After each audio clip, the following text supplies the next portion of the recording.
Shalom Bapak Ibu yang dikasihi Tuhan dan saya kasihi dimanapun Anda berada. Bersama saya Pastor Markus Hidayat dalam acara hari ini adalah ibadah kenaikan Tuhan Yesus ke surga.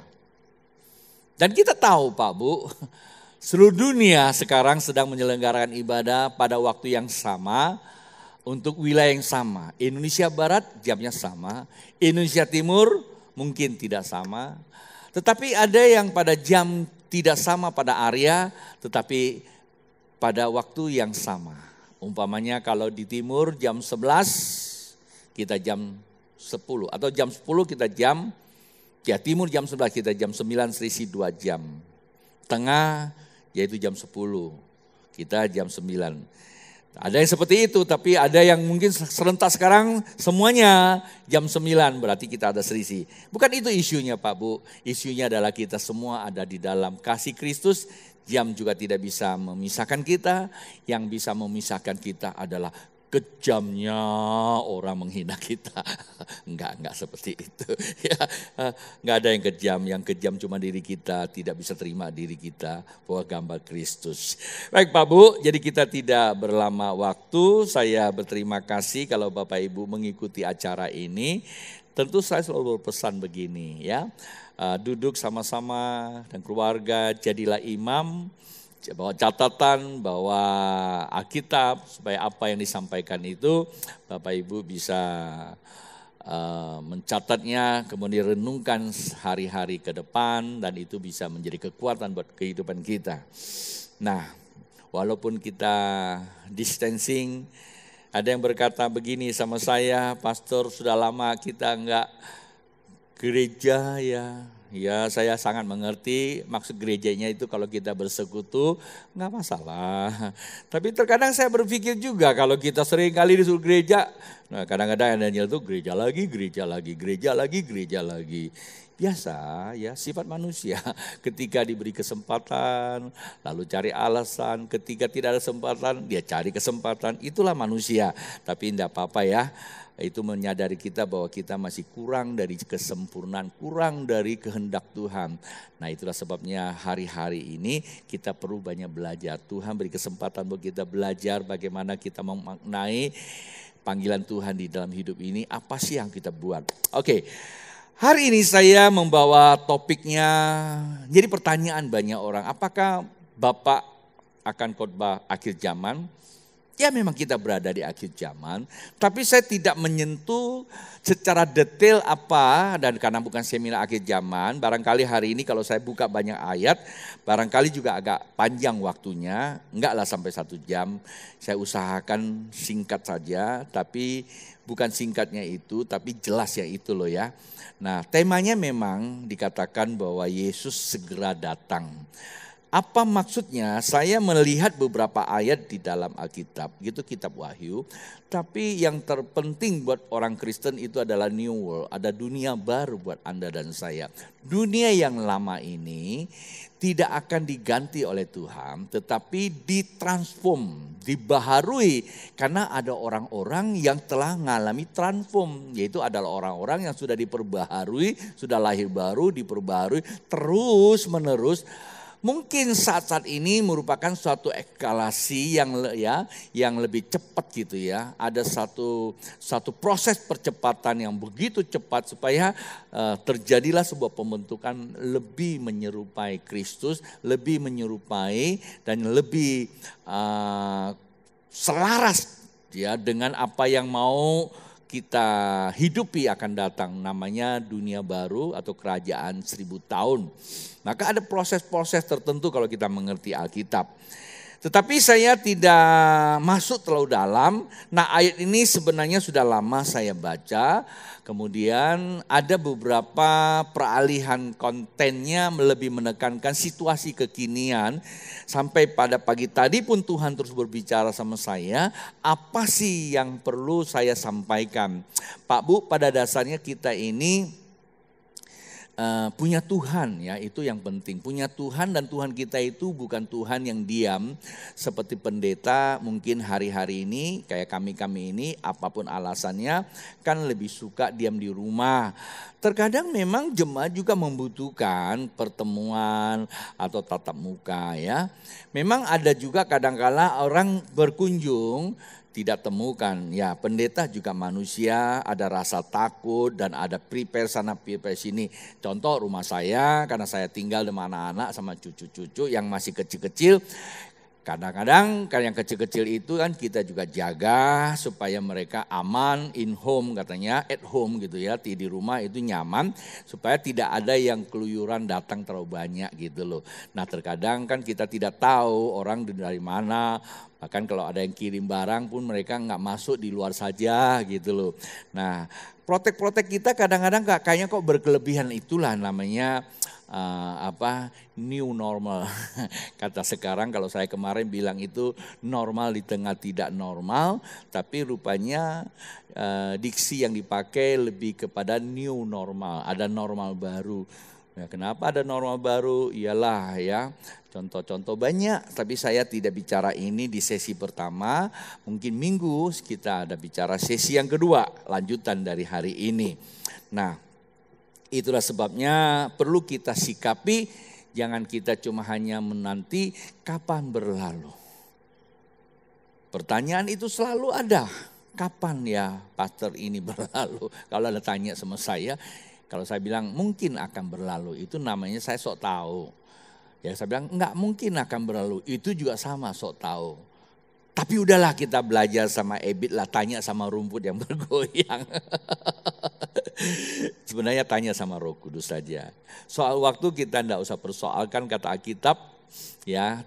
Kan murid-muridnya pernah nanya sama Tuhan. Dia bilang, "Guru, sesungguhnya kapan pemulihan kerajaan Allah, yaitu pemulihan Israel?" Kata Tuhan Yesus, yaitu dicatat di dalam Kisah Para Rasul sebelum pencurahan Roh Kudus ya. Dia katakan, dan waktu dan masa dan tempat tidak perlu kamu ketahui. Masa waktu tidak perlu kamu ketahui, hanya Bapa yang tahulah. Artinya kalau memang itu sudah pesan Tuhan ya kita nggak perlu tahu. Yang kita perlu tahu, dia katakan diam di Yerusalem dulu, di sana ngapain? Tunggulah janjiku pada kamu, yaitu akan kucurahkan roh pada engkau. Nah Pak Bu, mari kita baca Wahyu pasal 22 ayat yang ke-7. Sesungguhnya aku datang segera. Nah ini yang menjadi topik saya. Ya, sesungguhnya aku datang segera. Nah saya menggunakan topiknya adalah Yesus segera datang. Saya cuma susun balik aja. Kalau Yesus datang segera, dengan segera datang ya mungkin agak lebih enak dalam pengertian saya. Tetapi ada kalimat berikutnya berkata seperti ini. Berbahagialah orang yang menuruti perkataan-perkataan nubuatan ini. Nah, kata Yesus segera datang, dan itu ada penekanan satu kalimat di kalimat B-nya, yaitu berbahagialah orang-orang yang menuruti perkataan-perkataan nubuatan kitab ini. Pak Bu, kata bahagia ada dua hal. Hal pertama kita tahu Yesus pasti datang. Bagi orang Kristen merindukan kedatangan Tuhan Yesus is okay. Saya pernah memberikan contoh sebagaimana kalau Yesus itu datang, yaitu kalau Anda sedang bongkar rumah. Ketika rumah Anda sudah agak tua, Anda pengen renovasi menjadi rumah yang agak lebih nyaman, mengikuti selera dan kekinian tentunya, maka Anda perlu bongkar itu rumah, supaya rumah itu nanti kembalinya jadi bagus. Kita sudah mulai bikin gambar, desainernya begini, peletakan bangku, apa saja yang kita mau buat. Wih, kalau kita plot dengan animasi, wah indah sekali. Ya, itu betul. Tapi pada saat waktu kita sudah mulai operating, tukang sudah datang bawa peralatannya, dia mulai gedor sana dan gedor sini, debunya sudah mulai jatuh di mana-mana. Saat itu kita ada namanya new normal. Kenapa? Karena kita hidup bersama dengan debu. Akibatnya, saya sudah lepas ya. Akibatnya kita mesti pakai masker. Akibatnya kita cuci tangan. Akibatnya apa? Ada terlalu banyak akibat akan terjadi. Pertanyaan saya, sanggupkah kita menghadapi situasi seperti itu? Tidak apa boleh buat karena kita ingin rumah kita bagus, maka kita akan hadapi itu. Nah, sebenarnya kalau kita mengerti tentang Alkitab bagaimana waktu Tuhan Yesus datang, kita akan menghadapi sebuah situasi. Kalau Anda pengen saya jelaskan, itu perlu sesi-sesi itu. Ya, baca dari Lukas, dari Matius, dari Daniel, Yehezkiel, Yohanes dan Wahyu. Terlalu panjang Pak Bu. Nah, tolonglah Pak Bu, supaya orang percaya di rumah, baca. Jangan dengar orang ngomong. Orang ngomong itu bisa saja dia menafsirkan sana sini buat kita bukan jadi berani, jadi takut nanti. Hari-hari ini ada begitu banyak orang tanya sama saya, Pastor apakah Yesus mau datang? Siapa yang bilang? Tuh kata pendeta itu udah ukurannya tanggal sekian tanda itu pasti datang. Waduh, saya bilang nanti saya jelaskan pelan-pelan Pak Bu. Jadi memang Yesus berkata seperti itu. Ini kitab Wahyu. Bagaimana Yohanes melihat, tapi Yohanes punya pengalaman ya di saat waktu mereka sedang ya seperti kita hari ini merayakan kenaikan Yesus ke sorga. Nah itu di dalam Kisah Para Rasul pasal yang pertama ayat ke-10 berkata seperti ini Pak Bu, saya bacakan ya. Ketika mereka sedang menatap ke langit, waktu ia naik itu, ini ceritanya Tuhan Yesus lagi mau naik itu. Ya, kayak kita kalau lihat ya NASA sedang melepaskan roket bawa Challenger ulang-aling, bolak-balik, pesawat bolak-balik itu semua mata tertuju, yaitu mundur. 3, 2, 1, ciu. Saya kadang-kadang kalau lihat itu di TV, saya ngebayangin Kisah Para Rasul itu, Tuhan Yesus naik. Apakah cepat? Enggak, pelan-pelan. Maka saya suka bilang dada itu kalau di video ya. Apa Tuhan Yesus dada? Enggak juga sih. Ya, tapi kalau kita lihat di video, di film-film, Tuhan Yesus naik, dia punya bajunya, lumbai-lumbainya terbang. Itu terlalu banyak ya. Itu hanya metafora aja lah. Ya digambarkan seperti itu. Kita bilang dia udah gak pakai baju. Baju itu karena new normal. Gara-gara di Taman Eden. Keren tuh pakai jas. Coba Taman Eden gak pakai itu. Pakai apa? Kemuliaan. Nah Tuhan Yesus ketika dia mati bangkit dia sudah hidup dalam kemuliaan. Baju terakhir dia itu kafan. Ya sudah gak tahu di mana itu. Tapi kalau kita lihat di video kan dia punya jubahnya asik banget ya. Oke gak apa-apa.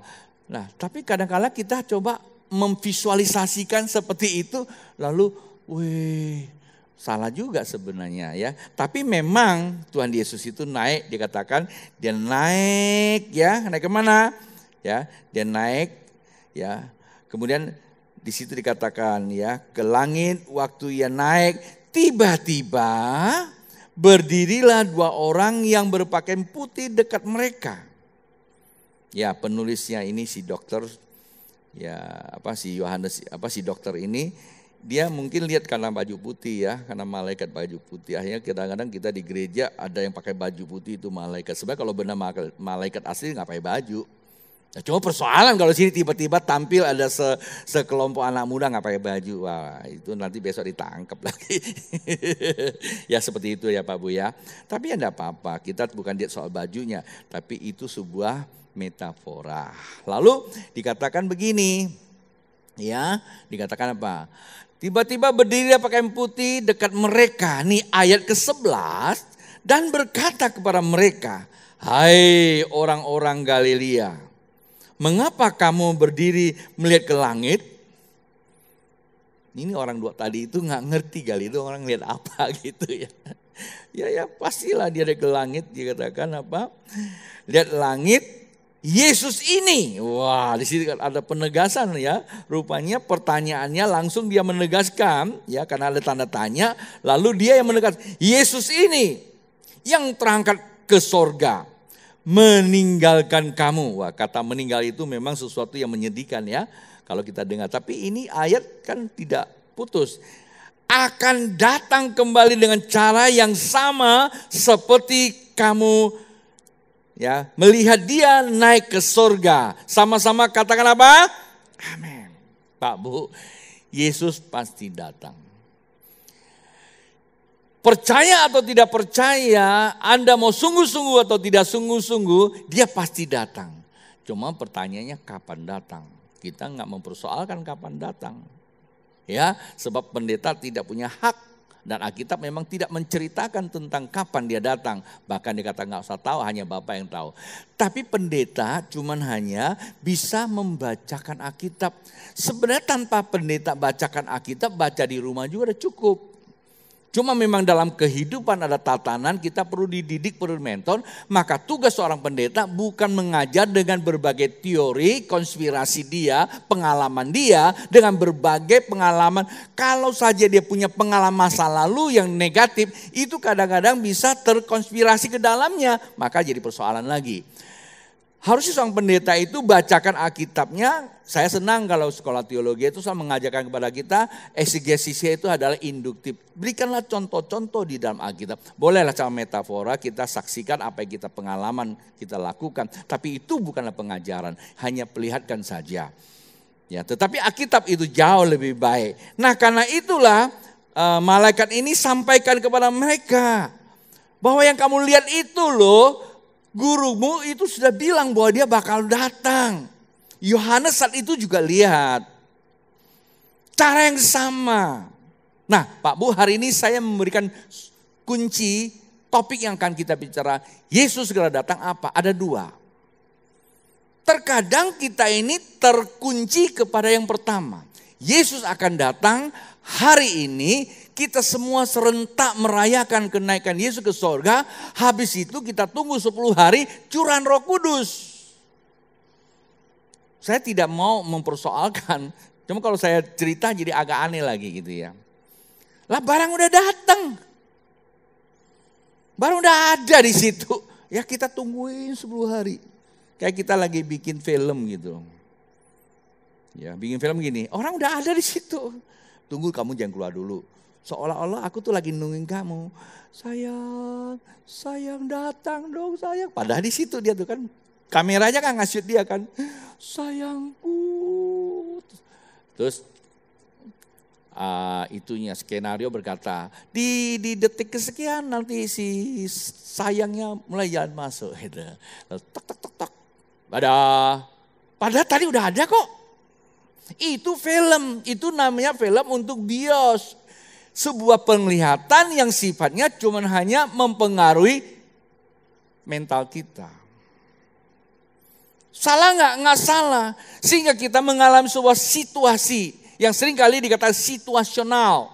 Ada satu proses terjadilah namanya transformasi yang disebut transformasi yang secara emosional.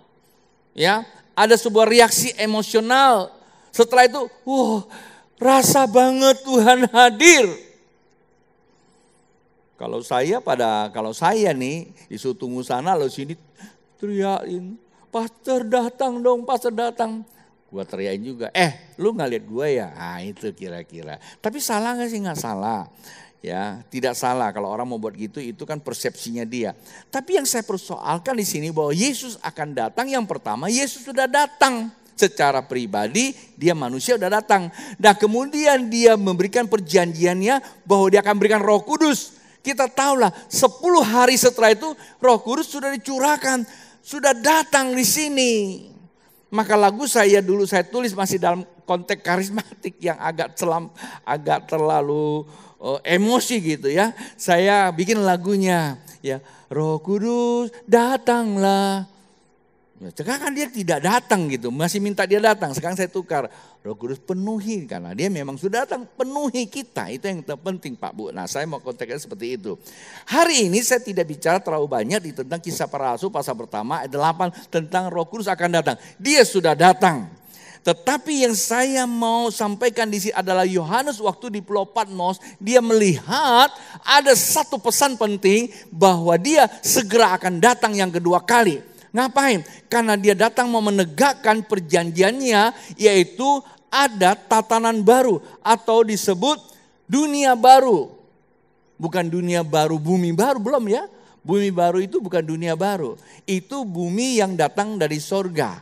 Tetapi ini dunia baru, artinya apa? Dunia yang lama yang sudah dirusak oleh egonya manusia yang konspirasi dengan iblis, itu sudah hancur tatanan kehidupannya. Maka ada begitu banyak orang berbalik dari Taman Eden menjadi Taman Edan. Hidupnya sangat edan sekali. Termasuk juga, ya saya kalau ngomong nanti tidak enak, termasuk orang yang suka haleluya juga edan. Tadi saya lihat di TV ada sekelompok orang dia bikin gereja persekutuan. Tapi ketika mereka mau minum masuk ke shopping center, dia ambil seenaknya aja. Habis itu udah berdoa, apakah nggak edan itu? Ini film sih. Tapi itu sebuah kerusakan. Ya, istri saya tanya, itu penjahat ya? Tapi tadi doa saya bilang. Mereka ada musiknya juga. Tapi dia bunuh tuh. Dia ngerampok tuh. Itu edan. Bahkan pendeta hamili jemaatnya. Ada juga. Terlalu banyak. Apa saya mesti khotbah yang seperti itu? Nggak usah lah ya. Tapi memang inilah edan. Saya nggak usah bicara orang lain, kita bicara tentang anak-anak Allah saja. Kalau di gereja amin amin. Tapi keluar dari gereja aman. Nah, itu juga edan. Berbuat salah tidak merasa salah, itu edan. Dunia yang sudah edan. Kenapa? Dunia yang berbalik dari Eden menjadi Eden. Harus yang dunia yang Tuhan inginkan kita bangun. Ya, karena dunia diserahkan pada kita untuk kita merajai, kita membangun. Yang dikatakan usaha itu sifatnya ibadah dengan peta gambaran Taman Eden. Tapi karena manusia kehilangan kemuliaan Allah, membangunnya dengan apa? Ego. Nah, itulah sebabnya Tuhan ingin memulihkan kembali Taman Eden yang hilang. Maka disitulah siapa itu? Yohanes melihat bahwa Yesus berkata, aku akan segera datang. Nah, saya hanya mau katakan begini Pak Bu. Kapan dia datang? Saya tidak mau jelaskan kapan dia datang. Tapi memang ada tanda-tanda. Tetapi pertanyaannya kalau dia datang sudah siap atau tidak? Persoalannya seperti itu. Karena Yesus segera akan datang, pertanyaannya ada di mana Tuhan Yesus sekarang? Kadang-kadang kita gereja kan suka gitu. Yesus hadir di sini. Tuhan, Engkau hadir di sini. Kalau saya di pusat di Jakarta tuh ya, Tuhan hadir dan datang. Cengkrami semua jemaat-Mu. Haleluya. Amin. Yesus hadir di sini. Amin. Cabang-cabangnya masalah. Cabang-cabangnya di daerah. Karena Yesus sudah hadir di pusat. Cabang-cabangnya ngapain? Dia berdoa lagi. Tuhan hadir. Yesusnya bingung bolak-balik loh. Tapi memang kejadian seperti itu. Kalau mau jelas ini memang agak perlu satu sesi. Hadirnya Tuhan di tempat kita itu adalah hadirnya perjanjian Dia. Dan itu pasti. Tapi bukan berarti hadir di sini lalu sana tidak ada. Oh, kami tidak seperti itu Pak Pastor. Kami percaya Tuhan hadir di sini. Yang benar. Yang benar. Yang benar. Nah, kalau itu kamu bilang benar nih, kamu punya keyakinan bahwa Tuhan hadir di sini, ya. Tapi kenapa kamu cari Tuhan di mana-mana? Entah pindah sana, entah pindah sini, ketemu yang lebih rame, bisa nangis, wah Tuhannya besar. Kasihan juga di sini Pastor Gideon punya Tuhan kagak ada. Ini sebuah kerusakan belief system. Itu tujuan setan Pak Bu. Coba kita koreksi. Benar atau benar? Saya pas pendeta satu ini memang tidak terlalu suka sih ya. Dari dulu saya juga tidak suka. Ya teman-teman saya, kami waktu masih muda, waktu itu masih relatif umurnya masih 30-an pertama kami melayani, saya batasi tim saya, tidak boleh kita. Walaupun masa-masa itu ada begitu banyak gereja yang on fire gitu. On fire is okay, tapi bukan itu yang tujuan kita. Tujuan kita Kristus. Saya yakin dan percaya Kristus hadir di dalam perjanjiannya. Kalau kita baca kitab, di mana tabut itu diletak, disitulah sebagai kehadirannya. Perjanjian Allah, tabut perjanjian itu adalah simbol. Nah sekarang perjanjiannya di mana? Bukan lagi di dalam tabut, tetapi ditulis di dalam hati. Dia katakan, aku taruh di dalam akal budimu, aku tulis di dalam hatimu. Artinya memang Tuhan selalu hadir di situ. Tapi di sini dikatakan Tuhan Yesus akan datang apa nih? Nah, kalau Yesus yang mau datang ini ada tujuannya. Kita lihat dulu ya Pak Bu ya. Sesungguhnya Tuhan Yesus sekarang di mana sih? Menurut Anda di mana Tuhan Yesus? Menurut istri saya yang cantik, di mana Tuhan Yesus? Coba dong kasih jawaban. Karena nggak nanya sama jemaat kagak ada. Yang ada istri saya, ada Pastor Gideon tuh. Ada di belakang ada Pastor Herpi, Pastor Suprapto. Ya, beberapa orang. Di mana Tuhan Yesus? Halo? Halo? Di mana? Sorga. Nah, kita ke sorga dong ibadahnya. Ngapain kita ngapain keluar kota? Ya kan sekarang keluar kota nggak bisa pergi. Pesawat lagi lockdown. Kita ibadah ke Jakarta lagi ada on fire. Apinya lagi menyala. Ada sih. Ada gereja api lagi menyala. Itu di Tangerang Serpong. Teman saya punya gereja. Sedang on fire katanya. Pak Bu. Sebuah kekeliruan yang harus kita perbaiki. Di mana Tuhan Yesus? Perhatikan Kisah Para Rasul. Ayat 3, pasal 3 ayat 21. Tidak terlalu menyinggungkan. Saya memberikan pandangan sesuai dengan Alkitab. Di mana dia? Kisah Para Rasul pasal 3 ayat 21 berkata, Kristus itu harus tinggal di mana? Di sorga. Sampai waktu pemulihan segala sesuatu. Seperti yang difirmankan Allah dengan perantaraan nabi-nabinya yang kudus di zaman dahulu. Artinya apa? Yesus itu di sorga. Yang kita serukan adalah hadiratnya. Siapa? Roh Kudus. Roh Kudus memang suatu pribadi, betul. Tetapi dia bukan satu pribadi yang seperti Yesus lahir sebagai manusia, sekupnya cuman itu. Yesus dalam kemanusiaan dia terbatas. Sebentar ada di sini, sebentar sana karena memang daging. Roh tidak terbatas. Kitab Mazmur berkata, di mana aku bisa sembunyikan diriku dari Roh-Mu ya Tuhan. Dan tidak ada tempatnya kan. Artinya sampai dunia orang mati pun Roh Kudus ada.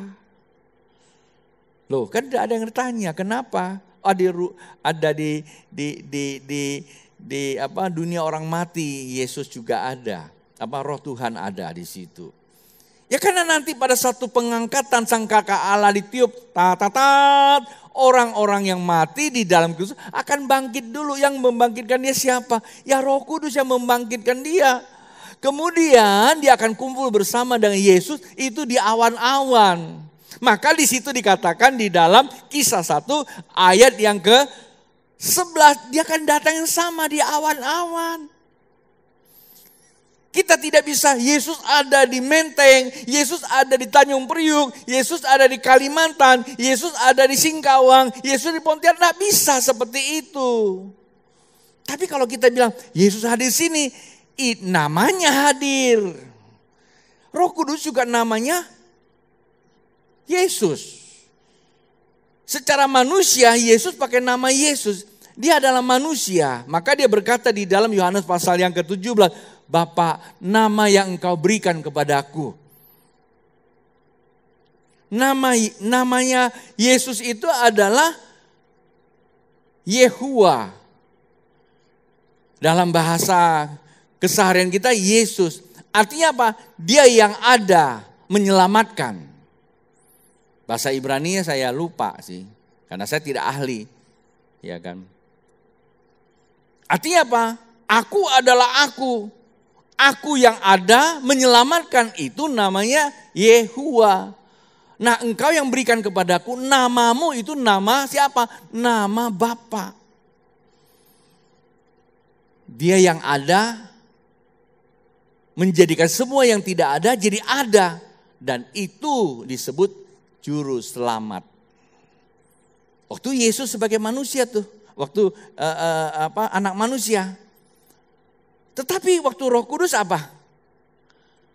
Ada di sini, Roh Anak. Namanya siapa? Maka waktu kita dibaptis dalam nama siapa? Dalam nama Bapa siapa namanya?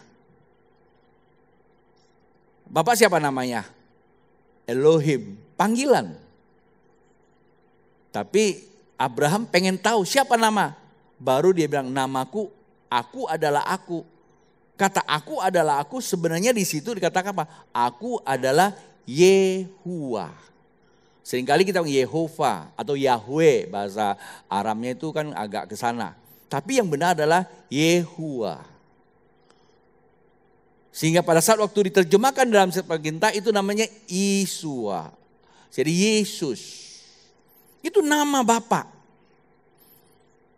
Boleh nggak panggil nama Allah? Ini pengajaran udah mulai ke sana. Enggak. Enggak ada masalah, panggil aja, itu sebutan. Elohim, Allah. Sama itu barangnya. Tapi namanya Yehuwa, Yesus itu. Maka itu nama yang kau berikan kepadaku. Maka waktu kita dibaptis nama Bapa, ya Yesus, nama Anak, ya Yesus, nama Roh Kudus, ya juga Yesus. Hari ini kita bilang Yesus hadir, yaitu Roh Kudus. Dia ada di sorga Pak Bu. Sambil ngapain? Halo? Sambil ngapain? Sambil menantikan apa? Pemulihan segala sesuatu. Seperti yang difirmankan Allah dengan perantaran nabi-nabinya yang kudus dahulu. Berarti dia di sorga, Roh Kudus di sini. Ngapain Roh Kudus? Roh Kudus itu menantikan pemulihan. Dia ada di dalam diri kita, dia mulai memulihkan kita. Roh Kudus penuhi Anda dan saya. Maka ada pemulihan, namanya apa? Transformasi. Supaya kita bisa memulihkan kehidupan kita. Nah, perhatikan baik-baik. Ketika Tuhan memulihkan kehidupan kita, ada fase-fasenya. Pemulihan pertama, yaitu kedatangan Tuhan Yesus. Dia katakan apa? Kedatangan awal itu pencurahan Roh Kudus. Semua kita dipulihkan secara spiritual. Sehingga supaya kita bisa hidup kita sudah dipulihkan, kita punya hidup, maka hidup kita ini bisa membangun kehidupan ini penuh kelimpahan kerajaan Allah. Maka kita dibuat apa? Kita diberikan satu pola doa, Bapa di sorga, dikuduskanlah namamu, datanglah kerajaanmu. Maksudnya apa? Dengan mentalitas kita, keilahian kita, kita bangun kehidupan ini, maka itulah pemerintahan Allah. Supaya apa? Supaya terjadi suatu suasana kehidupan yang disebut sorga. Maka dikatakan bumi seperti di sorga. Jangan salah ngomong, sorga seperti bumi, enggak. Ya, kadang-kadang ada banyak orang mencoba-coba menilai bumi sorga itu seperti bumi. Maka kalau bumi suka kawin-kawinan, dia bilang sorga juga sediakan banyak bidadari buat kamu kawin-kawinin gitu loh.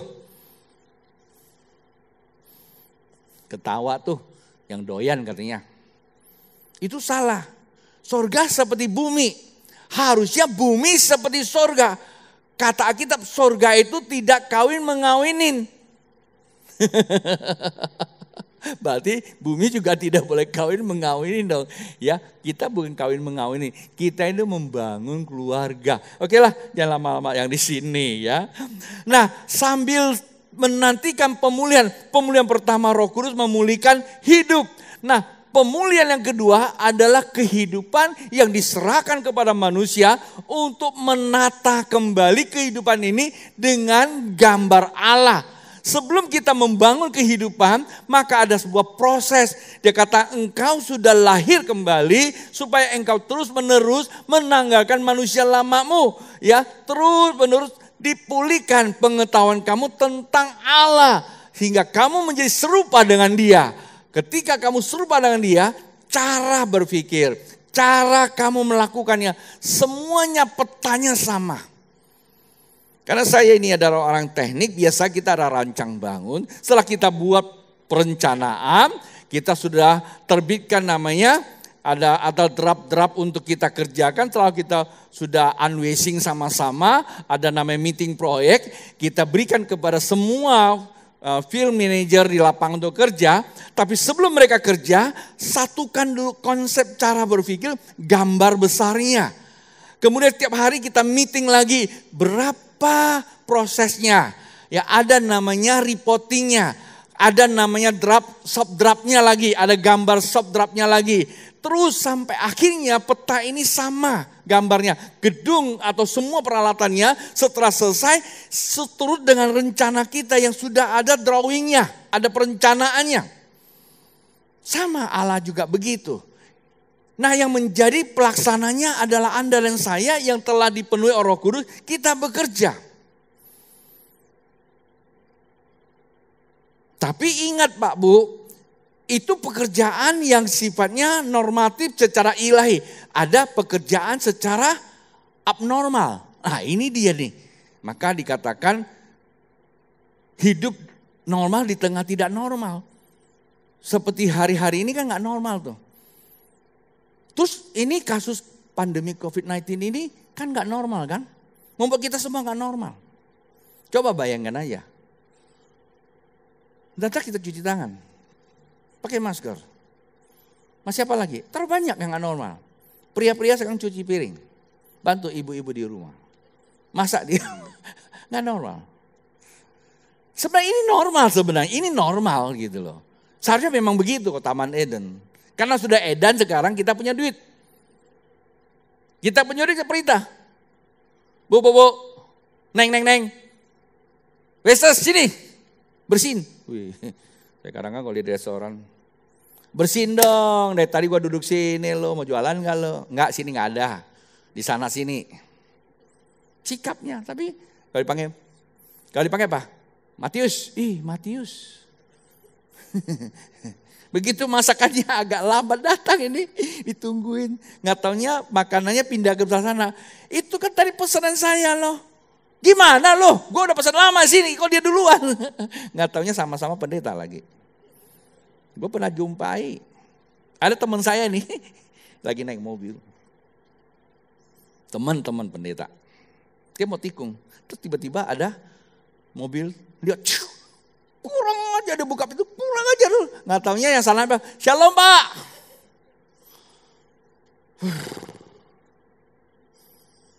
Saya ngomong begitu, ada nggak? Ada, benar-benar. Teman-teman, termasuk pastor, pernah juga satu kali. Saya waktu itu pas hujan. Pas hujan jalan asik aja, menyiapkan jalan. Waduh, ini kalau udah hujan begini kan nggak mungkin gandengan tangan. Saya bilang, keselamatan tidak bisa lagi digandeng. Masing-masing, saya lari nyebrang, dia ketinggalan. Hujan lagi kan, sampai di rumah aku lihat WA saya. Pastor tadi kenapa Nyak ditinggalin? Hati-hati Pak Bu, dunia sedang memperhatikan kita. Nah, karena seperti itu Pak Bu, hasilnya berantakan. Nama ada Roh Kudus tetap aja masih kudis gitu loh ya. Kurang disiplin maksud saya. Akibatnya ini ada pemulihan yang benar-benar Tuhan kerjakan. Jadi situasi kekinian apa yang terjadi, saya mau katakan begini buat kita. Tuhan punya mata, Tuhan tahu. Kalau Tuhan biarkan berarti Tuhan turut bekerja di situ. Kalau hari ini Anda mengalami sebuah krisis ekonomi, Tuhan turut bekerja. Kenapa? Jangan-jangan ekonomi masa lalu kamu ada masalah. Maka begitu goncang langsung mental semua. Anda udah bangun, waduh menara Babel katanya. Tapi nggak taunya ada pasir semua begitu, langsung rubuh lagi. Tapi jangan lupa, kalau rubuh, kalau engkau percaya sama Tuhan, mudah dibangun kembali. Nggak ada amin, nggak apa-apa. Yesaya pasal 26, waktu saya sudah selesai sebenarnya kalau tengah jam. Tapi saya minta 10 menit lagi ya Pak Bu ya. Supaya saya tidak gantung, saya berdoa karena ini Isa Al-Masih. Kemudian sesi kedua, hari Minggu, saya akan bahas. Di Yesaya pasal 10, pasal 26, ayat 10 berkata begini. Nah 9-nya dulu ya kita baca ya. Yesaya pasal 26 ayat 9. Dengan segenap jiwa aku merindukan engkau pada waktu malam. Juga dengan sepenuh hati aku mencari engkau pada waktu pagi. Tuh kan, pengen Tuhan Yesus datang gak? Pengen. Terus apa katanya nih? Yesaya ketika dia tulis ini, sebab apabila engkau datang menghakimi bumi, tuh, maka penduduk dunia akan belajar apa yang benar. Saya ingat pada tahun 92, saya terdampar ke Kalimantan. Bahasa saya kurang bagus. Saya istilahkan terdampar, kemarin teman-teman cerita. Kita gak ngerti buat apa-apa. Sampai di Kalimantan, Pontianak kita mulai melayani. Tuhan mulai kirim jiwa-jiwa. Ada yang bertobat, ada yang pindah juga. Jadi memang ini masalah. Sehingga tiba-tiba gereja kita penuh, gak semua yang bertobat baru, tapi ada yang datang ikuti. Sehingga lama-lama jadi penuh. Mulai terganggu teman-teman. Kita dibilang curi domba. Kita balas lagi. Domba lu curi rumput gua.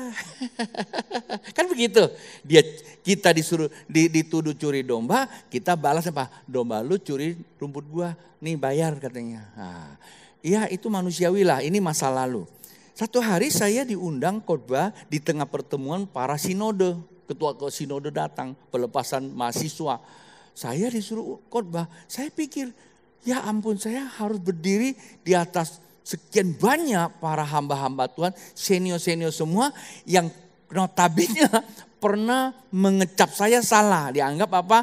Nabi palsu lah, pencuri domba lah dan sebagainya. Ini zaman dulu nih. Karismatik kita pun kadang-kadang berikan stigma yang negatif juga. Pada kesempatan itu saya bilang sama mereka, saya bilang begini Pak Bu, para pendeta yang saya hormati, saya sayangi, saya kasih, udahlah bahasa semua keluar. Saya juga tidak ngerti kenapa saya disuruh khotbah padahal saya nggak pakai toga seperti yang lain-lain. Saya cuma pakai jas. Kalau lihat titel saya nggak ada namanya MTH, DHA, apalagi saya nggak ada. Saya bilang ada cuma SDR doang saya bilang. Cuma karena saya dikasih jadwal masa saya mesti khotbah. Tapi saya pikir bisa mau khotbah apa ya. Karena bapak-bapak para teologi ini kan para hebat-hebat semua. Saya mesti belajar sama bapak-bapak ibu. Tapi karena saya disuruh sini minta khotbah, maka saya mesti nyampaikan firman Tuhan. Saya sih nggak ngajar. Nah tapi yang pertama saya mohon maaf dulu bapak ibu. Kenapa saya mohon maaf? Kehadiran saya di Kalimantan Barat sekian lama. Pas hari ini diminta untuk menyampaikan firman Tuhan itu namanya kasih karunia. Tuhan ingin bicara sesuatu. Tapi inilah yang Tuhan mau bicara. Saya ada di Pontianak, bapak-bapak, ibu-ibu doa enggak? Doa pasti. Tuhan kirimkanlah para penginjil, para pengeja. Ladang sudah menguning, pekerja sedikit. Berdoa kan Pak Bu ya? Doa. Nah saya datang ke sini itu jawaban doa. Kalau bapak nggak doa saya nggak datang tuh. Padahal saya pengusaha. Dia bilang. Yang lain benar juga ya. Ini jawaban doa saya. Kalau saya bilang akibat lu doa gue jadi kesini tahu nggak? Gue didempar kesini. Kalau mau kasarnya. Nah kalau saya hadir di sini karena jawaban doa Bapak Ibu. Ketika saya datang sini memang mengganggu sedikit kenyamanan Bapak Ibu. Tapi kalau Bapak Ibu memandang saya sebagai musuh maka jadilah kita perang. Ya dong musuh kan perang terus. Berdamai. Kata Pak Jokowi berdamai. Kalau berdamai kan jiwa kita mulai tenang. Maka si COVID itu akan pergi. Nah kalau Anda berdamai, kan sekarang kan damai kan. Anda undang saya. Kan kita bisa relasi saya bilang. Seperti itu. Saya memberikan contoh sebagai analogi. Nah kita selalu bicara Tuhan datang, Tuhan datang. Mau Tuhan datang langsung? Nggak seperti itu Pak Bu. Ketika Tuhan belum datang ada prakondisi. Nah ini dikatakan prakondisi. Mungkin saja COVID-19 ini adalah bagian daripada prakondisi. Nggak nyaman kan? Tapi kalau kita jadikan ini bencana wabah yang membahayakan memang betul. Tapi kalau kita jadikan ini adalah malapetaka, salah. Alkitab kata belajar sesuatu yang baik kalau Anda anak Tuhan. Kalau saya bilang banyak kita belajar dari masa pandemik ini. Memang gak enak kita gak bisa ibadah. Ada begitu banyak orang berkata, sedih ya. Kita biasanya ngumpul 1.000, 2.000, 3.000. Kalau kita mungkin bisa 2.000-an. Ada yang 10.000 bahkan ada yang 100.000. Sekarang gak bisa. Salah Pak Bu. Kalau dulu gedung saya bisa muat 1.500 atau 600, padat-padatkan sampailah 1.600 saya bilang yang hadir. Tetapi hari ini berjuta-juta orang menyaksikan siaran ini. Apa betul pastor? Butuh kakak betul ya saya betulin aja lah saya bilang. Ya kan? Artinya kita ada sebuah terobosan. Memang masalah buat orang yang baru mulai gagap juga dia. Ngerti kah? Ya. Jadi ada pemulihan akan ada namanya goncangan Pak Bu. Setiap goncangan tujuannya adalah memurnikan keadaan kita. Jadi kalau kita mengerti bahwa ada prakondisi sedang memurnikan kita, maka kita harus berkata, Tuhan sedang bekerja mendatangkan kebaikan. Maka kita belajar sesuatu dikatakan apa? Maka penduduk dunia akan belajar apa? Apa yang benar. Coba Pak Bu pikirkan. Selama distancing dari pandemi ini, apa yang dipelajari? Saya dulu punya proyek. Sudah diangkat kreditnya. Uang sudah masuk, sekarang gak ada. Itu namanya belajar yang baik. Daripada angkat kredit terus, andanya jadi keriting nanti lama-lama. Ini pastor galak banget ngomong, enggak, cuma kasih tahu aja. Dulu saya lihat toko buka penuh. Semua minum tuh kopi. Sekarang boro-boro datang ngopi. Begitu buka datang Satpol PP. Itu bagus. Apalagi baru keluar rumah, pengen ke pasar Pak, lupa bawa masker, langsung diperitin polisi, disuruh push up. Itu belajar yang baik. Barangkali kamu gak pernah olahraga. Halo. Apa perlu tunggu ditangkap baru? Ini benar. Maka Alkitab katakan apa? Sebab apabila engkau datang menghakimi bumi ini, penghakiman namanya apa? Penghakiman normatif yang tidak normal.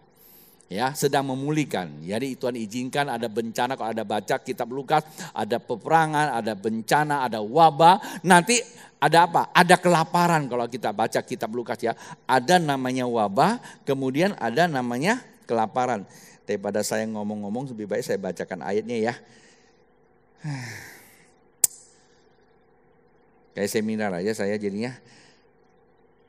Lukas pasal yang ke-21 ayat yang ke-10 dan seterusnya saya bacakan hanya penggal beberapa ayat saja. Di sini berkata, ia berkata kepada mereka, berarti Tuhan berkata kepada mereka, bangsa akan bangkit melawan bangsa dan kerajaan melawan kerajaan. Itu sudah kita lihat sudah menjadi bukan lagi rahasia.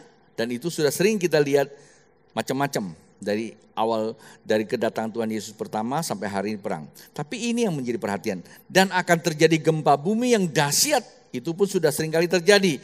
Dan di berbagai tempat ada penyakit sampar. Bukankah virus COVID-19 itu juga merupakan sampar? Tapi apakah ini cerita itu? Kita juga gak bisa cocok-cocokin. Tapi kenyataannya kita sedang gak nyaman.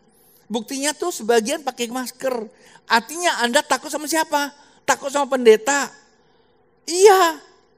Sebab pendeta juga bisa nularin. Ada pendeta tumpangin tangan, banyak orang kena. Ya kan?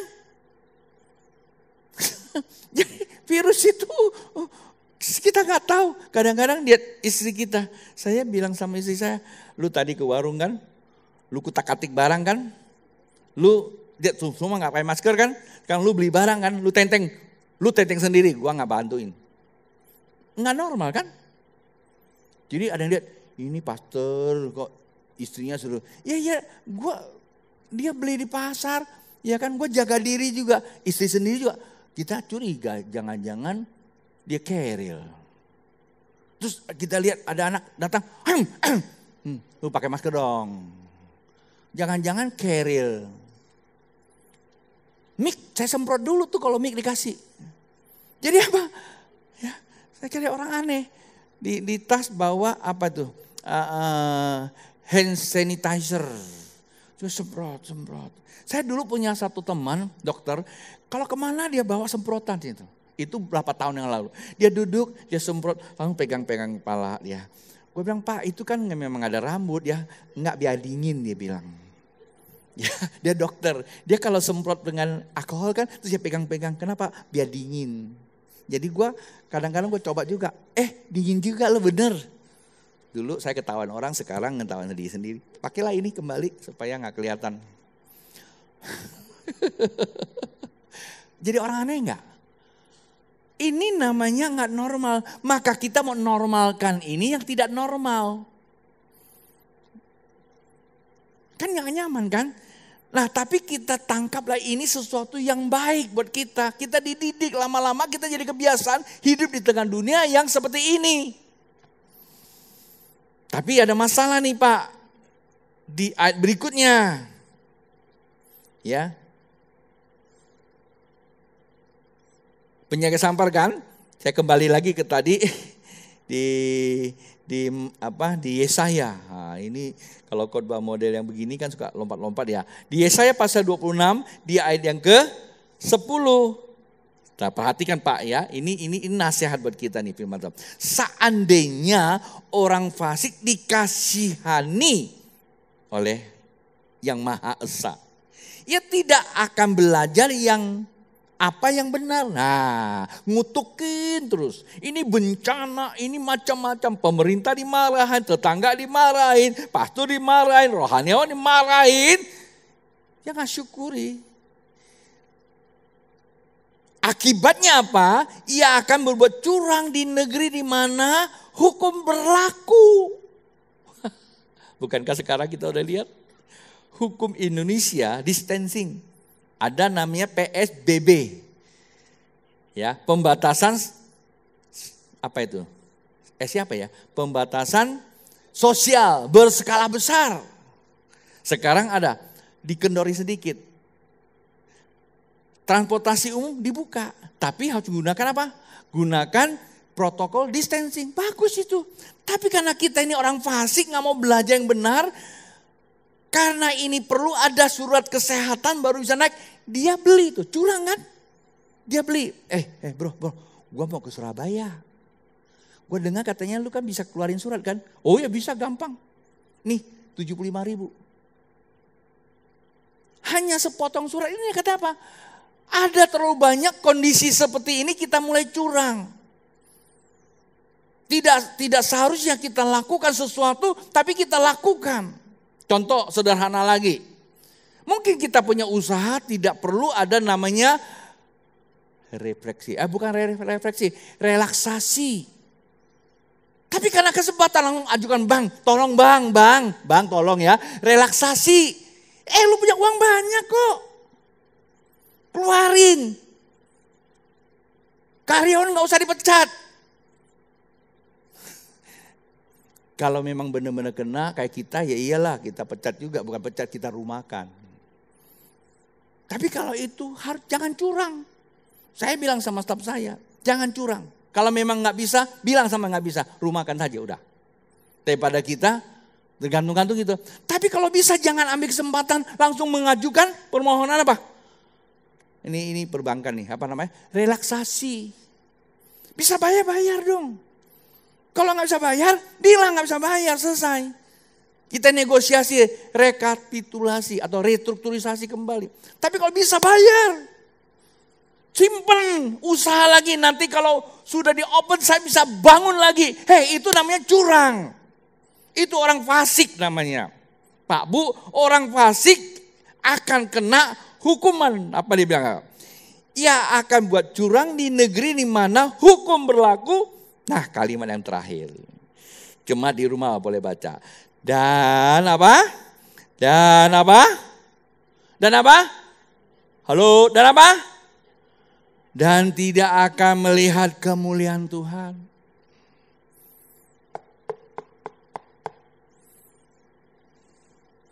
Itu orang fasik. Orang fasik ngerti firman, bisa khotbah lagi. Tanpa kita sadari kita berlaku seperti itu. Suatu saya lagi berdoa sama Tuhan, tolong Tuhan. Saya nggak mau khotbah, kalau saya cuma khotbah biasa, pendidikan, mendidik. Tuhan bicara ini. Karena itu Yesus pasti datang. Yesus pasti datang. Tapi ingat, sebelum Yesus datang namanya ada prakondisi. Maka itu jangan mau kita ditipu sama orang atau kita dikacaukan oleh orang. Saya akan mengakhiri dengan beberapa ayat supaya saya bisa berdoa buat kalian. 2 Tesalonika pasal yang kedua ayat 1 dan 2.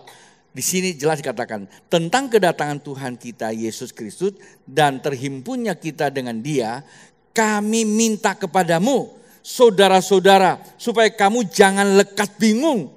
Saya suka menggunakan engkau jadi gagap, jadi latah, jadi gugup, saya bilang itu begini. Begitu dengar sana ada berita, ada video Yesus sudah di angkasa, gagap gugup kita. Ada apa B? Ada apa B? Gua bilang ngapain? Katanya Yesus mau datang. Yesus pasti datang tapi bukan itu saya bilang. Jangan gelisah.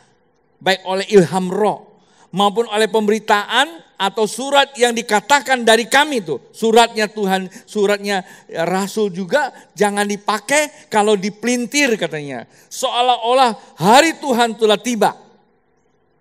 Ada banyak orang ini Tuhan sudah mau datang. Tapi saya juga tidak mengatakan dia tidak datang. Tapi mari kita belajar Alkitab. Di ayat ketiga dan keempat. Janganlah kamu memberi dirimu disesatkan orang dengan cara yang bagaimana juga. Sebab hari itu haruslah dahulu murtad. Dan haruslah dinyatakan dahulu manusia durhaka. Yang harus binasa yaitu lawan yang meninggikan diri di atas segala yang disebut atau yang disembah sebagai Allah. Bahkan ia duduk di bait Allah dan mau menyatakan dirinya sebagai Allah. Nah ini kan tandanya Pak Bu. Kalau orang bilang sana sini sudah ada Tuhan Yesus, jangan mau didengarin. Maka saya katakan perlu belajar terus kepada Allah firman-Nya itu. Tapi ingat prakondisi akan terjadi apa? Pemurtatan. Ya, pemurtatan. Orang menjadikan ibadah, tadi saya katakan, orang mengubah hukum.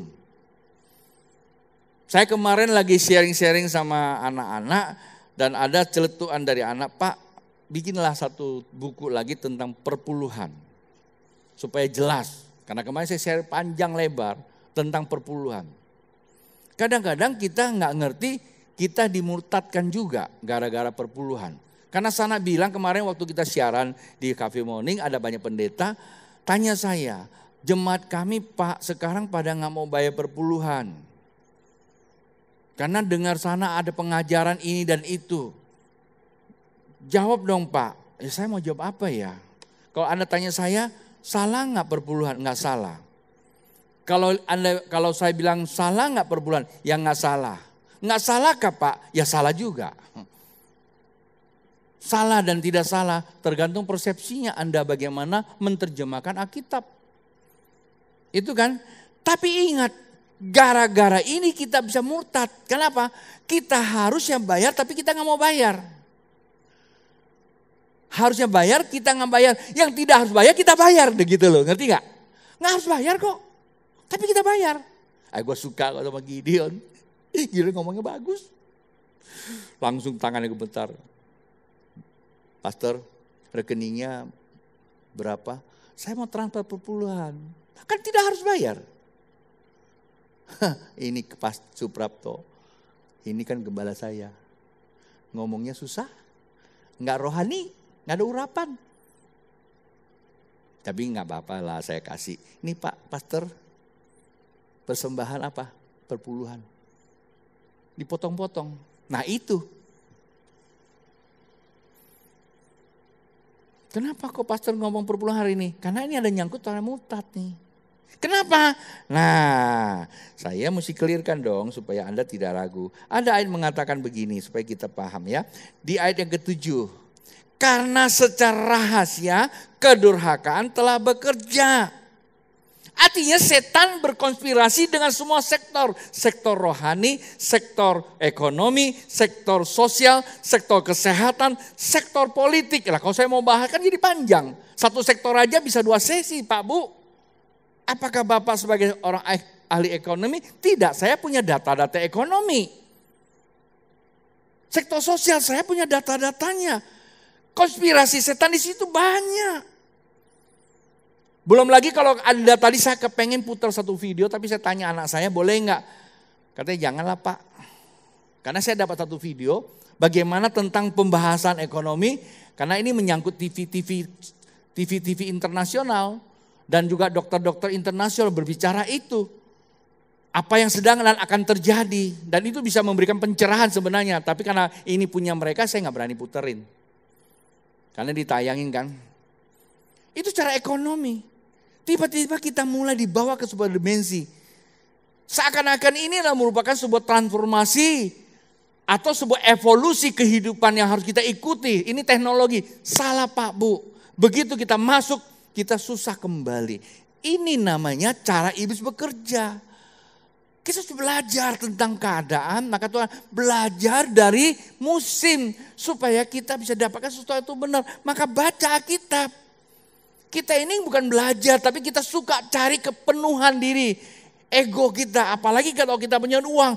Kita bisa terbang kemana saja, mencari pengetahuan. Pengetahuan baik, tapi pengetahuan tidak mengerti kebenaran. Kita bisa disesatkan pengetahuan itu sendiri.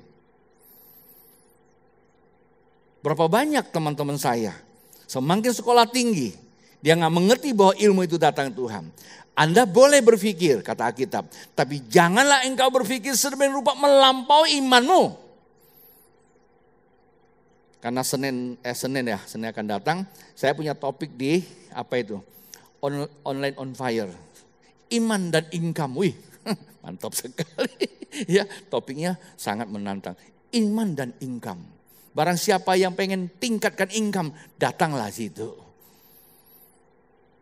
Kadang-kadang kita seperti itu. Maka Alkitab kata iblis bekerja secara rahasia. Tetapi sekarang masih ada yang menahan. Ingat, siapa yang menahan? Jadi gini ya, saya kunci ya, perhatikan.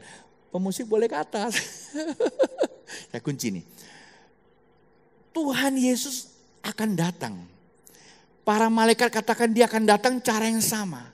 Tapi sebelumnya dikatakan apa? Kembali ke Yerusalem, aku akan beri apa? Rohku atasmu supaya engkau punya kuasa. Jadi orang yang punya kepercayaan dengan Tuhan, kata percaya ngerti? Kata percaya adalah mengenal dan menerima, maka dia dipenuhi Roh Kudus, dia terima kuasa.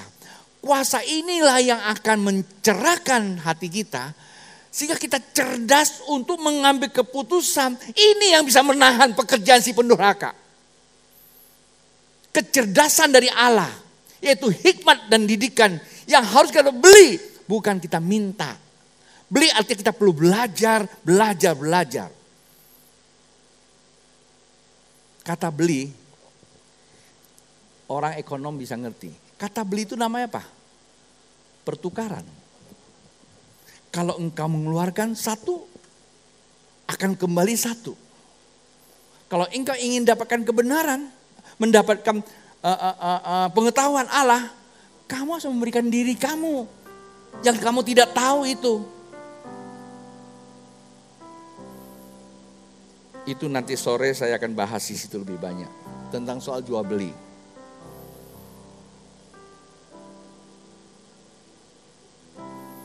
Jadi yang menahan itu Roh Kudus.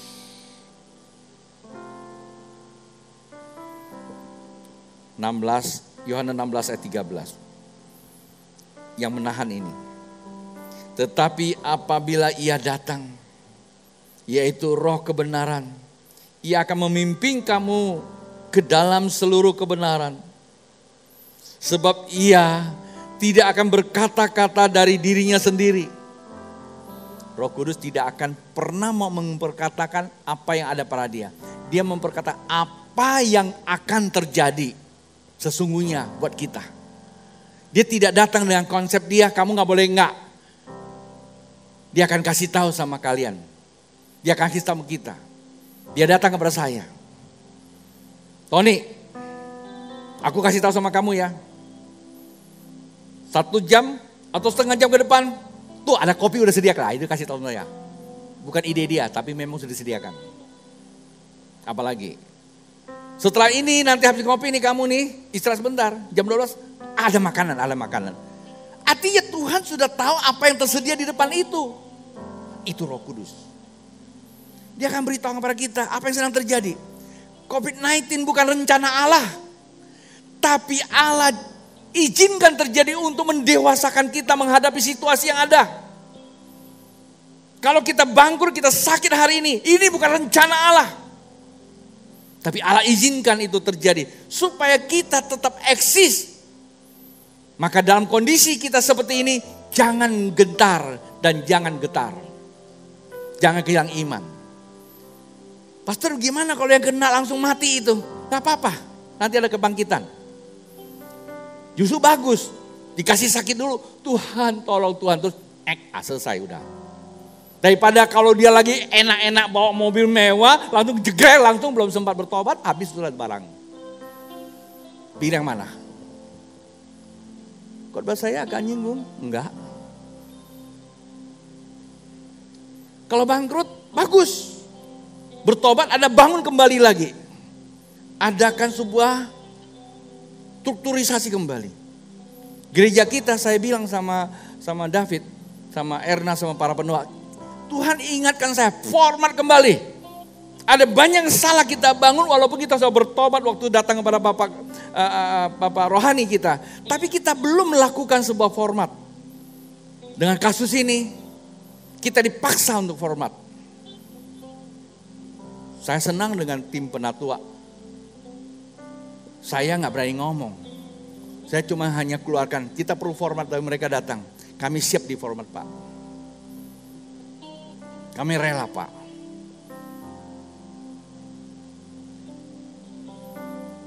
Jadi Roh Kudus yang akan pimpin kita.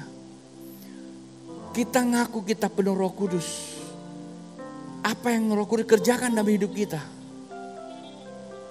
Sudahkah kita menampakkan Roh Kudus dalam hidup kita? Sesi kedua saya akan teruskan ini. Tapi Roh Kuduslah yang Bapak Ibu perlukan. Karena waktu Tuhan Yesus naik ke sorga, dia berkata dia akan datang yang kedua. Berarti ia sudah datang yang pertama. Menantikan Roh Kudus. Hari ini kita tidak nantikan Roh Kudus. Sebab dia sudah datang. Kita tidak perlu tunggu 10 hari. Tapi hari ini jikalau Bapak Ibu percaya. Kenalilah kebenaran firman Tuhan itu. Bahwa firman Tuhan itu tidak pernah salah ditulis. Jangan coba-coba menggunakan cara berpikir kita. Pakai pikiran boleh. Tapi kepintaran kita. Coba kita meng-scan kebenaran.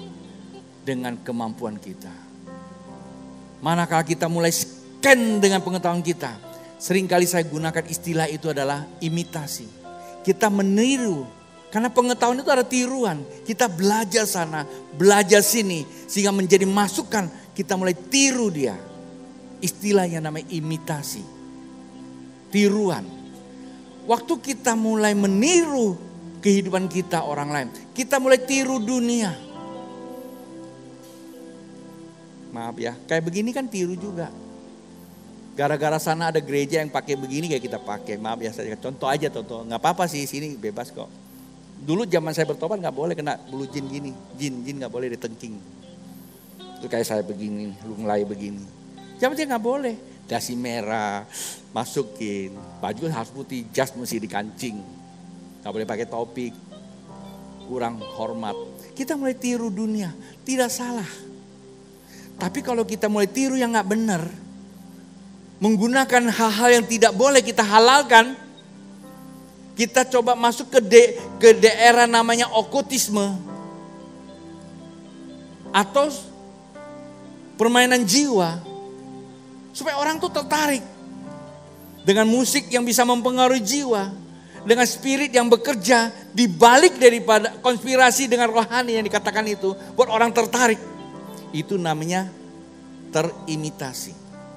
Hidup kita terimitasi. Hidup kita mulai meniru okultisme atau dunia. Apa yang terjadi? Iman kita menjadi limitasi. Kata Yusa, "Pak, coba tanya dong, ngerti gak itu?" Imitasi pasti tahulah, tiruan. Limitasi apa? Dihambat, terhambat, tersumbat. Iman kita gak bisa bertumbuh-tumbuh. Maka tidak heran begitu goncangan datang kita nangis.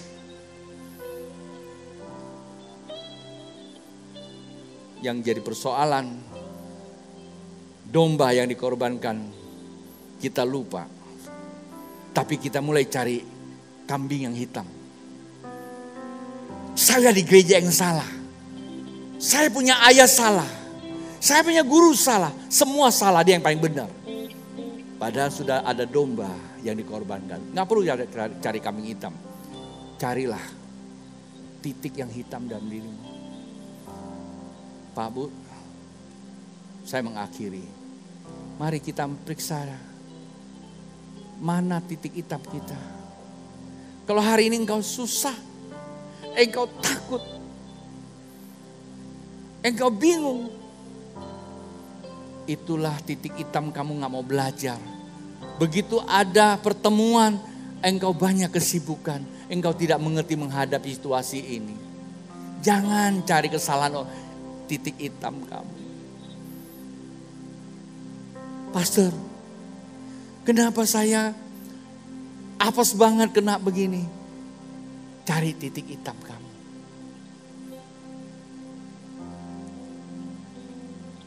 Waktu Nuh dikasih sama Tuhan bangun bahtera, saya lagi berpikir,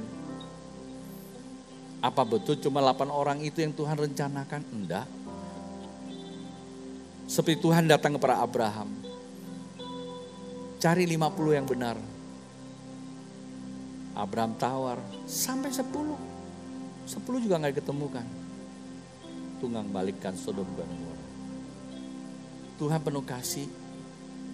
Kalau Nuh, bahtera Nuh 8 orang plus binatang. Maaf, saya gunakan binatang lebih baik daripada yang sudah ditelan sama air. Kalau di zamannya Abraham, tinggal satu keluarga. Itu pun hilang satu. Namanya tiang garam. Nyolot. Nyonya si Lot. Katanya namanya siapa? Nyolot. Nyonya Lot. Hari ini, wabah ini juga merupakan sebuah bencana. Yang Tuhan izinkan untuk memulihkan anak Allah. Belajar dari sisi kebenaran. Jangan kita kutuki. Kalau presiden kata berdamai, saya setuju. Maksudnya kita bukan berdamai membiarkan, enggak. Kita mulai jaga diri. Hidup di tengah tidak normal, kita normalkan saja. Ikuti aturan-aturan. Alkitab katakan, ketika ini Tuhan izinkan. Kalau engkau kembali kepada Tuhan, izinkan Roh Kudus yang memimpin kamu. Lelah, hadapi pencobaan. Tapi Tuhan katakan, pencobaan yang kuizinkan tidak melampaui kekuatan. Mari kita bangkit berdiri semua. Yang di rumah maksud saya. Kita naikkan satu pujian ini sebelum saya mengakhiri. Saya akan berdoa. Jadi biarlah pujian ini mengingatkan kepada kita.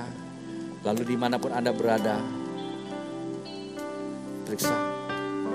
Izin Roh Allah memulihkan kembali.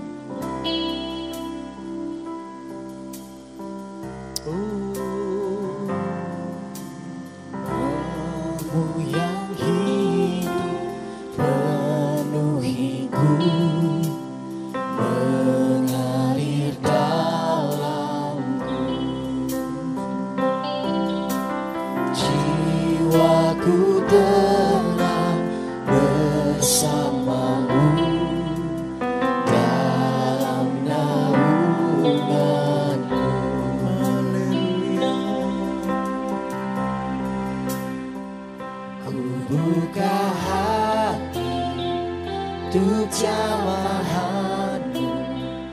berserah penuh di hadirat-Mu.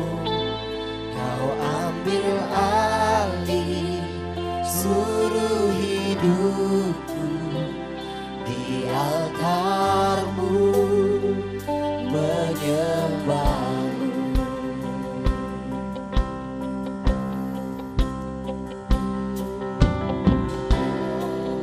Yang kudus, pulihkanku, Engkaulah damaiku. Ku hidup oleh anugerah-Mu yang menyertai-Ku, yang menyertai-Ku, yang menyertai-Ku.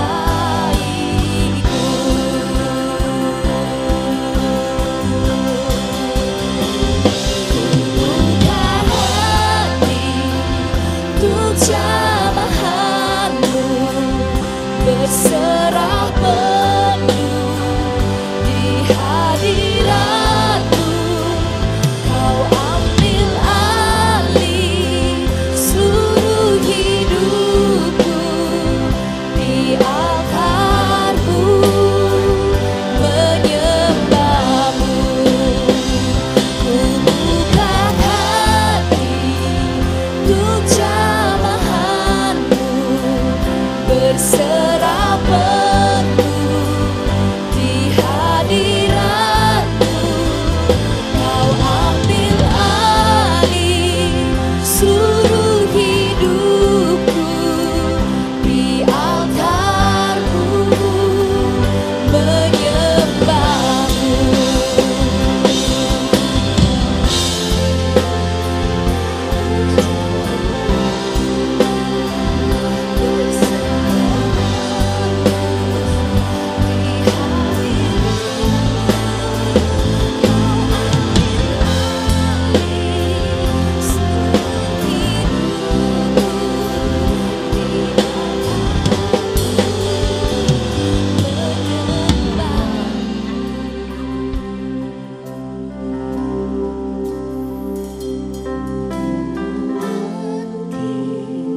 Untuk jamahan-Mu, berserah penuh di hadirat-Mu.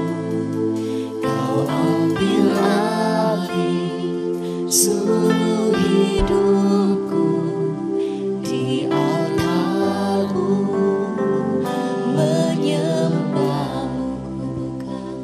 Ku buka hati untuk jamahan-Mu, berserah penuh di hadirat-Mu. Kau ambil alih seluruh hidupku, di altar-Mu menyembah-Mu. Musik mainkan pujian ini. Pak Bu, tidak bermaksud untuk menggurui kita. Firman Tuhan jelas datang kepada kita. Jikalau Tuhan sedang memulihkan bumi ini, keadaan tidak nyaman buat kita, mari lihatlah, belajarlah dari semua yang ada. Akan terbit sesuatu yang baik untuk mendewasakan kita. Bukan kita tidak boleh punya barang mewah. Bukan kita tidak boleh pakai barang-barang yang tadi saya sebutkan. Tetapi kalau itu menjadi fokus hidup kita, kita kehilangan makna kehidupan itu. Tapi terkadang siapapun kita, termasuk pendeta sekalian, kadang-kadang kita mulai mengekspos keberhasilan kita. Kita mengukur pertumbuhan gereja kita dengan angka-angka. Kita mulai mengukur semuanya dengan angka. Seakan-akan kalau angka kita tinggi, kita paling benar, kita paling baik, Kita perlu menjadi guru untuk mengajar. Saya tidak pernah memperkatakan itu salah. Tapi kalau kita fokuskan kepada dunia, dan disitulah konspirasi si jahat coba mau meruntuhkan kita. Banyak contoh di Alkitab. Siapa yang bisa sama seperti Salomo? Sehebat apapun gereja yang kita bangun, sehebat apapun perusahaan yang kita bangun, sehebat apapun negara yang kita pernah bangun, jikalau kita sudah lupa dengan kebenaran, Salomo adalah contoh yang paling detail. Kalau saya bisa membangun apa yang saya bangun, tidak ada ayat mengatakan saya adalah orang yang berkenan kepada Tuhan. Tapi kalau Salomo ada tercatat di dalam Alkitab. Dan orang seperti dia masih bisa jatuh. Siapakah kita ini? Jikalau memang keegoisan kita yang kita bungkus dengan rohani, ternyata itu ada konspirasi dari si jahat. Kalau kita sebagai orang fasik, kita akan coba untuk manipulasi. Kita ambil kesempatan dalam kondisi ini untuk kesempatan. Kita memperlakukan kondisi ini untuk tujuan kepentingan kita. Itulah kecurangan. Dan orang seperti itu tidak akan melihat kemuliaan Tuhan. Justru dengan kondisi yang seperti ini, baik atau tidak baik keadaan kita, belajar sesuatu. Datang kepada Tuhan. Bukan minta dia datang, dia sudah datang. Datang di hadapan dia.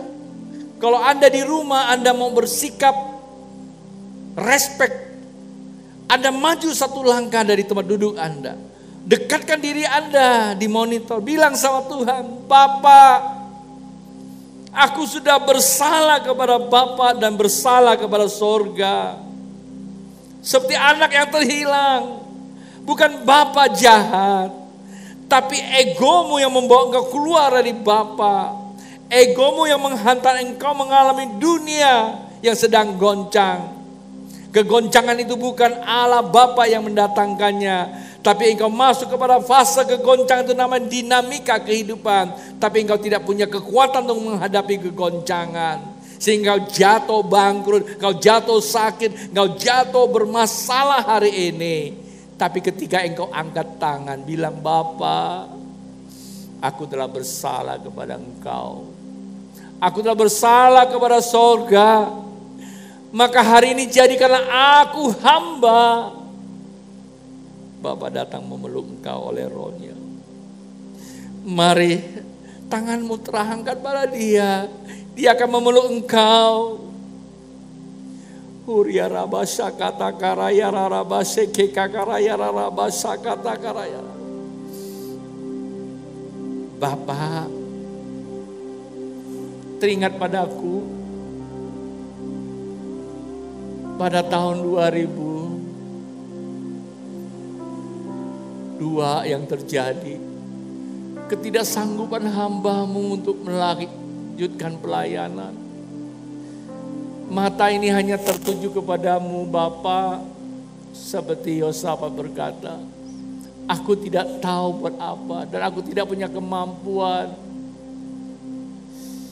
Saat itulah aku mendapatkan perjumpaan pribadi dengan engkau. Sesungguhnya Bapa selalu menatap aku. Cuman aku sibuk sehingga aku tidak pernah meresponi. Bukan Bapa yang pakai aku lebih banyak memakai nama Bapa. Tak kala aku datang pada engkau, kerudung kesombongan itu diangkat. Kemuliaan Allah kembali. Hari ini Bapa, hamba berdoa buat jemaat-Mu, buat setiap pribadi yang mau datang kepada engkau, mau percaya bahwa engkau adalah Allah yang sedang memulihkan melalui kondisi kekinian. Biarlah mereka tidak tenggelam dalam apa yang mereka punya tapi hari ini menjadi berantakan. Biarlah mereka akan berkata apapun boleh hilang tapi saya tidak kehilangan Bapa. Bapa, aku berdoa, peluk mereka, kembalikan ya Bapa pemahaman. Roh Kudus tolong mereka. Engkau penolong. Ada banyak hal yang mereka tidak tahu. Engkau beritahu pada mereka. Pimpin mereka Roh Kudus. Silakan Roh Kudus. Mari Pak Bu, tanganmu terangkat.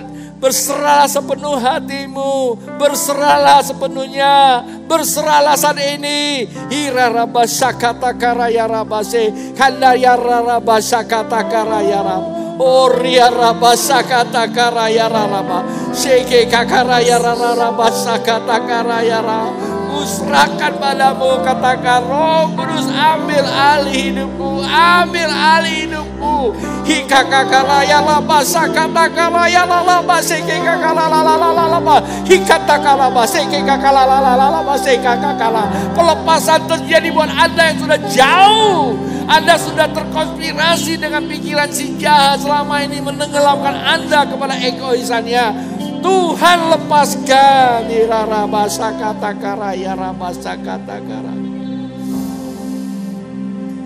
Saya melihat kehidupan banyak di antara kita seperti mesin yang salah isi minyak. Sehingga jalannya panasnya naik.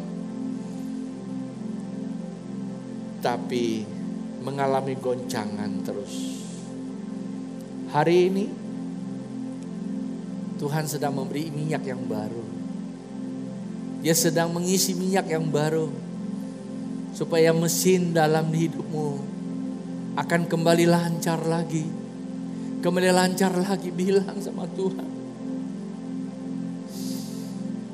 Sehingga semua pengapian mulai jalan kembali. Sehingga terjadi lagi perputaran RPM-nya mulai normal kembali. Sehingga mesin itu bisa bekerja maksimal untuk mendorong kehidupanmu mencapai tujuan Tuhan. Dalam kasus ini jangan cari kambing hitam. Jangan mempersalahkan suamimu salah mengambil keputusan. Jangan mempersalahkan istrimu yang tidak berdoa. Jangan mempersalahkan pengguna keuangan. Tidak perlu saling menuduh lagi. Itu semua tercipta karena kondisi kita kurang menghargai pekerjaan Tuhan. Kita lebih menghargai keinginan kita, maka kita cari pekerjaan Tuhan. Justru ada pekerjaan yang sudah terkonspirasi dengan si jahat, yang menjatuhkan mental kita, sehingga kita melimitasi iman kita, dan kita tergoncang oleh keadaan. Bapak hamba berdoa terus buat jemaatmu, dimanapun mereka berada, ketika mereka mengopen hati mereka, maka Allah turut bekerja.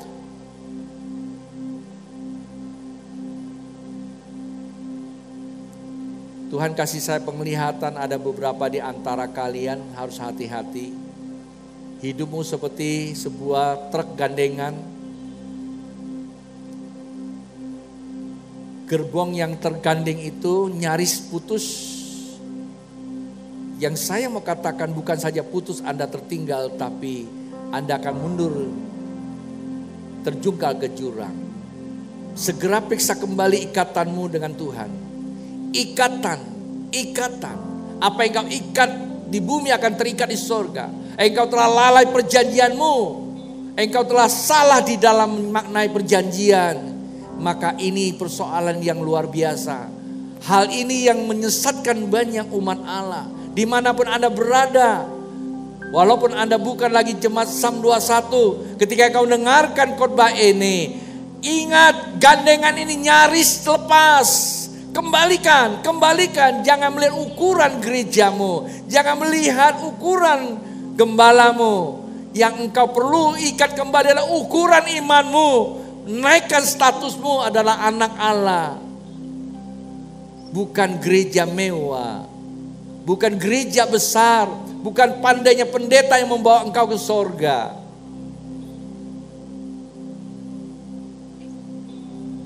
Walaupun gereja di sini adalah gereja tergolong cukup besar, jemaat cukup banyak, peralatan cukup mewah, tapi dengarkan baik-baik jemaat Tuhan. Kalau engkau datang karena semua atribut ini, engkau salah. Engkau datang karena engkau punya perjanjian dengan Allah. Pendeta bisa berganti pada masanya. Gereja bisa sirna oleh keadaan, tapi perjanjianmu kekal abadi karena Tuhan yang buat. Naikkan syukur kepada Dia. Ada beberapa di antara kalian yang memang sudah sempat menjadi orang percaya. Tuhan kasih saya penglihatan. Engkau bagaikan penjunan yang sedang dibentuk. Tanah liat yang sedang dibentuk oleh Tuhan. Tangan Tuhan sedang membentuk dengan kecepatan mesin yang luar biasa. Jangan coba-coba engkau hanyut dengan meniru teman-teman kamu yang sudah kebiasaan terbang sana terbang sini. Bukan bagaikan raja wali yang terbang tinggi, tapi bagaikan burung gagak yang terbang tak kembali. Ingat sekali lagi, ini penglihatan yang benar. Lalu apa yang sedang terjadi? Ada penglihatan? Ada. Tapi bukan itu isunya. Apakah persoalannya akan selesai? Sampai Anda lupa itu selesai. Berapa lama selesai? Sampai Anda lupa itu waktunya. Anda bisa melupakan semua ini karena Anda punya ingatan baru, yaitu kasih Tuhan. Mari sekarang angkat tangan kita berdoa, kita memberkati bangsa kita. Bapak, kami berdoa untuk bangsa kami Indonesia. Khususnya kami memberkati Presiden Jokowi dan istri dan anak, Wakil Presiden Ma'ruf Amin dan istri dan anak. Bapak, cengkerami mereka, tuntun mereka mengambil keputusan untuk memimpin bangsa ini. Berkati juga seluruh jajaran menteri, kabinet, maju yang bekerja sama dengan Presiden. Berikan mereka hikmat dan kebijakan di dalam mengambil keputusan, sehingga bangsa ini akan jadi kuat, bangsa yang terlatih, bangsa yang mengalami sebuah fase, tapi bangsa yang memuji Tuhan. Seluruh lembaga tinggi negara, MPR, DPR, TNI, Polri, Jaksa Tinggi, Kehakiman, mereka adalah unit daripada kelengkapan bangsa ini. Tuhan berkati mereka, pakai mereka. Gubernur, wakil gubernur, bupati, wakil bupati, wali kota, wakil wali kota, camat, RW, camat, lurah, RW, RT, seluruh komponen unit daerah. Tuhan kau berkati mereka, sehingga mereka bisa jalankan roda pemerintahan daerah seturut dan kehendak Allah yang sudah diatur di dalam NKRI. Kami berkati juga para tenaga medis yang hari ini dihadapkan ke depan untuk melayani mereka yang terpapar, yang sedang terisolasi maupun karantina. Tuhan tolong mereka, berikan penghiburan, berkati mereka supaya ada hati Tuhan bekerja. Bukan mereka melihat keinginan, tapi mereka melihat pelayanan. Jiwa-jiwa yang terinfeksi, bahkan terpapar dan terkapar sekalipun Tuhan, ada mujizat terjadi dalam situasi kekinian. Allah menunjukkan kasih-Nya melalui setiap sendi kehidupan. Dan pada akhirnya setiap lidah akan berkata bahwa kasih Allah di dalam Yesus itu nyata. Nah, kami berdoa untuk jemaat Tuhan dimanapun mereka berada, dan hamba-hamba Tuhan dan gereja-gereja Tuhan yang hari ini menjalankan ibadah kenaikan Yesus ke sorga. Dalam situasi kondisi apapun, mereka dapat memaknai bahwa hari ini kami sedang melihat ada kebaikan yang Tuhan sedang kerjakan, yang kami tangkap, mencerahkan hati kami, mencerdaskan kami untuk mengelola kehidupan kami ke depan untuk memuliakan Tuhan. Jemaat yang dikasih Tuhan dan saya kasih, akhirnya ibadah kenaikan Tuhan Yesus ke surga secara virtual online service ini akan berakhir. Terimalah berkat dari surga untuk kalian semua. Ketika Anda mempersiapkan persembahan-persembahan yang Anda sudah rencanakan atau Tuhan ingatkan Anda mulai kerjakan. Jangan menolak Tuhan. Jalankan maka Tuhan turut bekerja. Terimalah berkat Bapa Surgawi. Cinta kasih Tuhan Yesus di dalam persekutuan Roh Kudus membawa kita sekalian dari saat ini sampai Yesus datang kedua kali. Yang percaya katakan amin.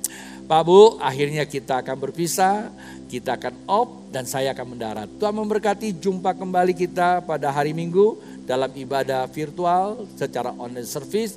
Waktu dan tempat Anda bisa terus mengikutinya, biarlah pencerahan dari surga turun atas kita. Persembahanmu Anda salurkan melalui rekening yang tertera di sini. Dadah.